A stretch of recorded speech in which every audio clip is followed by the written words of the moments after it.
Saya Nufara Izzati binti Adam. Nama pendaftaran 06 DQ18F1001.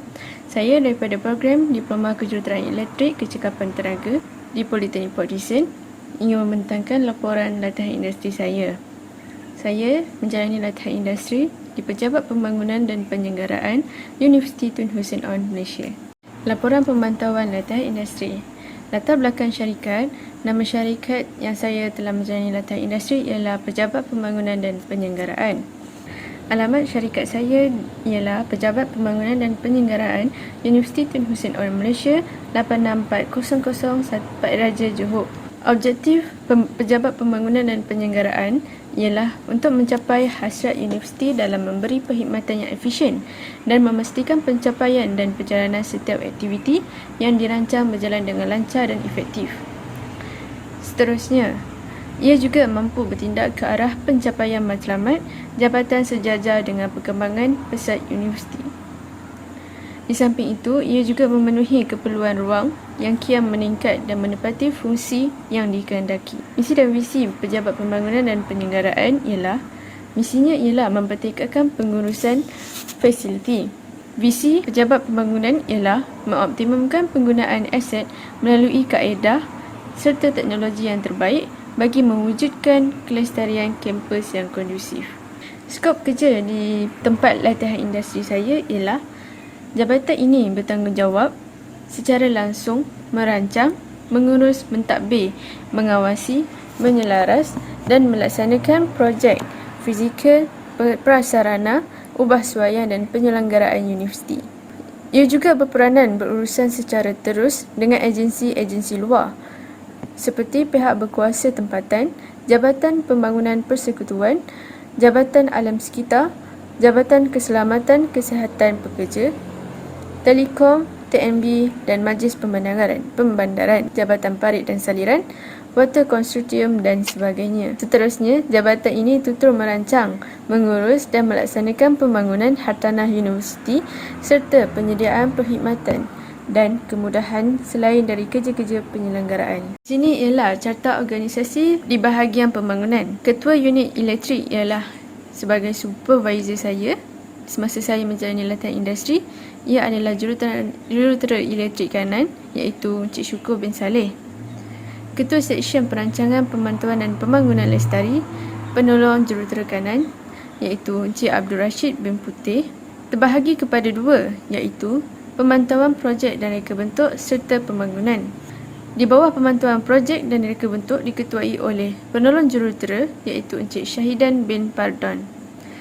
Dan akhir sekali di bawah pembangunan diketuai oleh penolong jurutera Encik Muhammad Najib bin Ramlan.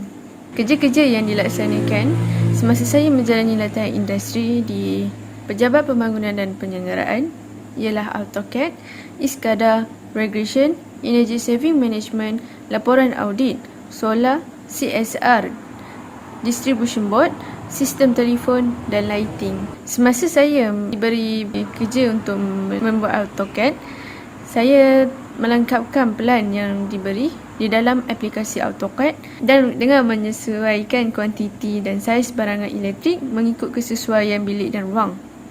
Seterusnya, saya membuat laporan berkaitan energy saving management di Pejabat Pembangunan dan Penyelenggaraan.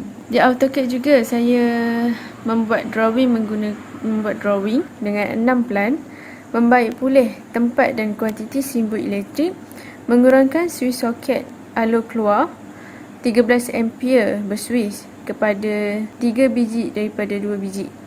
Seterusnya, menukarkan simbol lampu 2x18 watt aluminium reflector mirror kepada simbol lampu 1x40 watt aluminium reflector mirrors rod gantung. Seterusnya, saya diberi latihan untuk menggunakan aplikasi ISCADA, iaitu saya mempelajari cara-cara menggunakan ISCADA. Seterusnya, saya mencari aplikasi ISCADA dengan menggunakan link yang diberikan. Saya mempelajari cara-cara membaca dan menggunakan aplikasi ISCADA dan saya juga diberi tunjuk ajar untuk mencatat dan mengambil maklumat daripada ISCADA untuk dimasukkan ke dalam laporan audit. Regression. Saya memasukkan data bulanan pengguna elektrik ke dalam jadual yang disediakan. mengambil data bagi menghasilkan regression. Linear regression bagi bangunan pejabat saya menjalani latihan industri, iaitu pejabat pembangunan dan penyelenggaraan. Saya menggunakan formula linear regression untuk mendapatkan graf Y sama dengan MX plus C. Saya juga membuat lighting traffic untuk bangunan pejabat pembangunan dan penyelenggaraan. Seterusnya, saya membuat energy saving management. Saya melengkapkan laporan energy saving management bagi bangunan pejabat pembangunan dan penyelenggaraan. Saya membuat pengiraan berkaitan jumlah lampu yang menyala dan jumlah lampu yang direlampingkan. Seterusnya, saya merekodkan maklumat yang telah saya catat dan cari di dalam jadual menggunakan Microsoft Excel. Akhir sekali, saya membuat pengiraan berkaitan cost installation, cost saving, energy saving kilowatt hour, ROI selama 12 bulan, warranty selama 5 tahun dan profit selama 5 tahun mengikut formula yang bersesuaian. Laporan audit penghawa dingin. Saya mendapat tugasan untuk membuat laporan audit bagi bangunan pejabat pembangunan dan penyelenggaraan. Saya mengambil nilai bacaan penghawa dingin daripada Encik Azli dan saya mengira dan mengasingkan jenis penghawa dingin dengan jumlah kilowatt hour. Saya memasukkan data yang telah saya kumpul di dalam jadual dengan menggunakan Microsoft Excel. Seterusnya, saya membuat laporan audit. Saya mendapat tugasan untuk membuat laporan audit bagi bangunan pejabat pembangunan dan penyelenggaraan. Saya mengambil gambar plan di dalam AutoCAD untuk dimasukkan ke dalam laporan. Saya menyusun data-data dan maklumat telah saya buat sebelum ni ke dalam laporan audit bangunan pejabat pembangunan dan penyelenggaraan. Saya melengkapkan laporan audit menggunakan linear regression untuk bangunan pejabat pembangunan dan penyelenggaraan. Seterusnya, saya menghadiri mesyuarat solar bersama GSPARK. Saya menyertai projek pemasangan solar bumbung di Universiti Tun Hussein On Malaysia, Perak Raja. Di dalam mesyuarat tersebut menceritakan cadangan bangunan-bangunan yang bersesuaian untuk dipasang solar. Selama 21 bangunan yang dipilih mengikut kesesuaian dan jangka panjang untuk memasang solar. GSPARK meminta persetujuan pihak UTHM berkaitan bangunan-bangunan yang dicadangkan. Saya juga telah menyertai bengkel supply agreement with renewable energy, iaitu SARE, perbincangan berkaitan timeline semasa dan peranan organisasi, penyelesaian isu-isu yang berkaitan solar, terma dan syarat selama 21 tahun maintenance solar, perincian pelaksanaan solar, kemasukan terms di dalam MOU dan MOA. Saya juga dapat mengetahui cara untuk membuat jadual perancangan pelaksanaan solar. Seterusnya, saya juga menghadiri mesyuarat bersama GSPARK, iaitu untuk memohon kebenaran dari pihak UTHM bagi memotong shilling bangunan yang dicadangkan untuk memudahkan pengiraan dan lihat keadaan bangunan. Seterusnya, ada mempunyai sebilangan bangunan yang tidak dapat dipasang solar kerana mempunyai struktur bangunan yang agak lemah. Saya menyertai bengkel shop drawing bersama GSPARK selama 3 hari.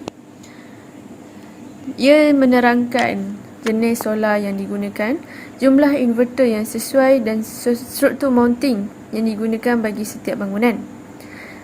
Ia membincangkan kawasan sesuai untuk meletakkan inverter, SARE meter dan kilowatt hour meter bagi setiap bangunan yang dipilih. Seterusnya, kami akan melawat kawasan solar untuk melihat keadaan dan mengenal pasti laluan air. Pihak GSPARK memberitahu jumlah tenaga yang diperlukan bagi setiap bangunan.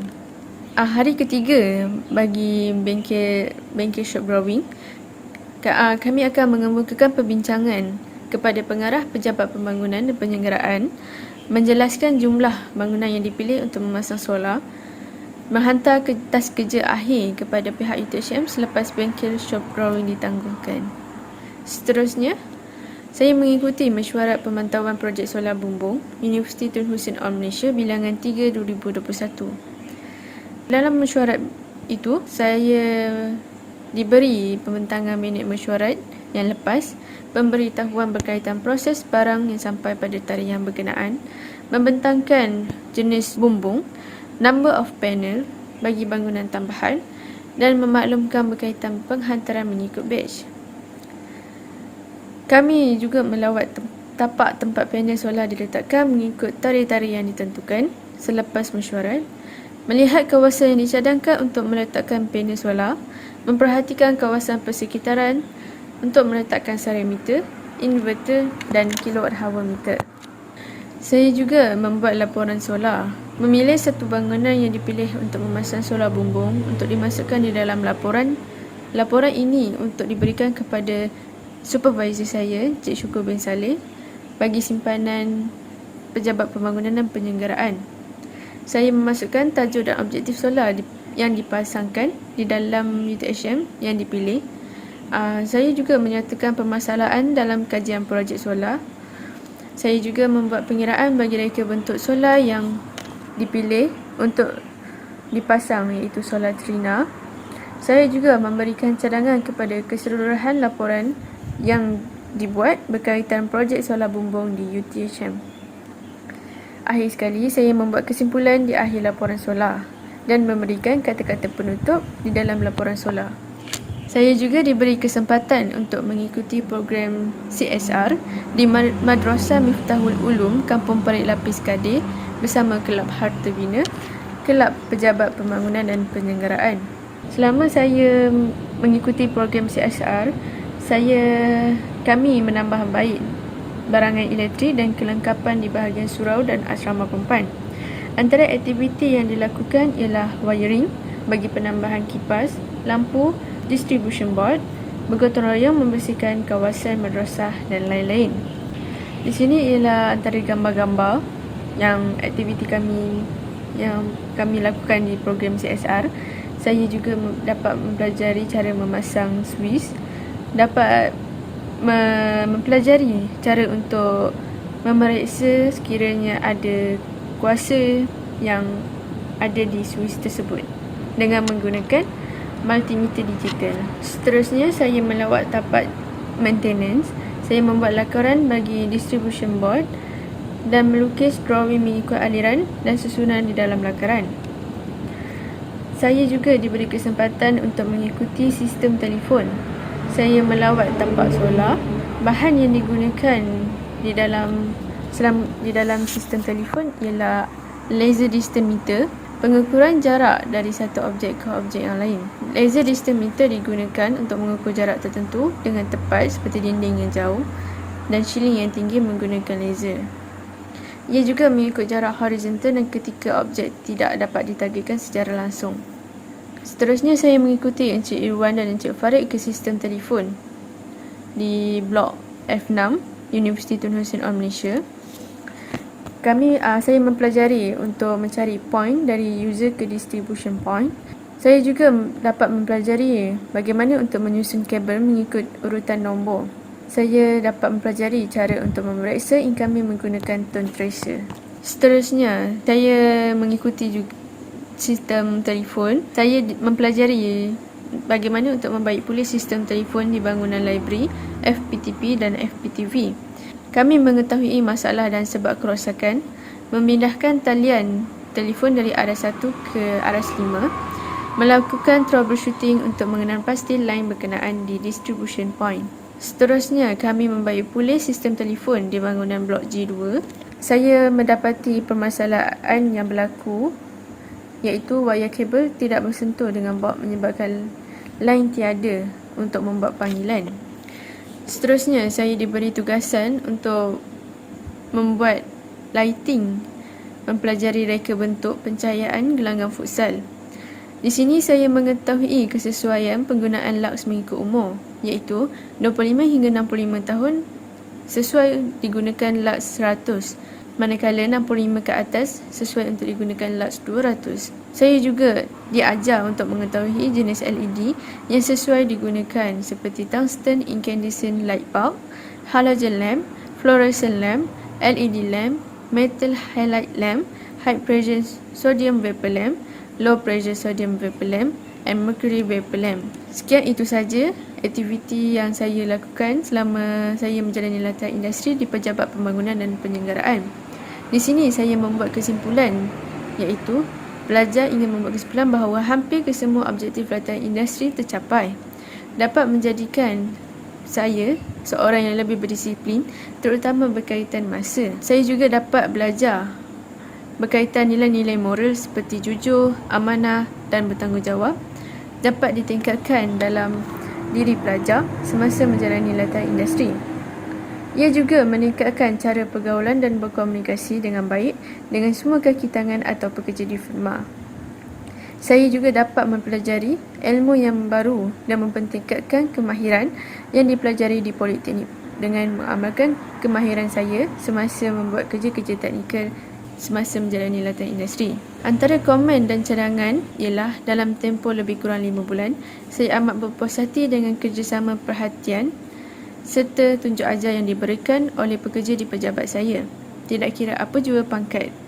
Pengetahuan dan kemahiran yang diperolehi dari minggu pertama sehingga minggu ke-20 telah banyak membantu saya dalam meningkatkan prestasi, kemampuan dan mempertajamkan lagi teori yang dipelajari di politeknik.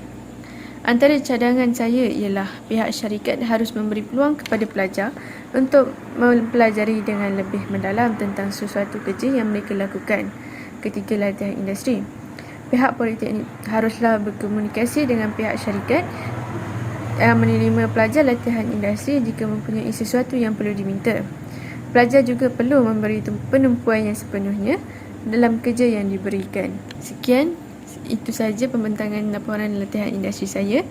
Terima kasih. Assalamualaikum warahmatullahi wabarakatuh.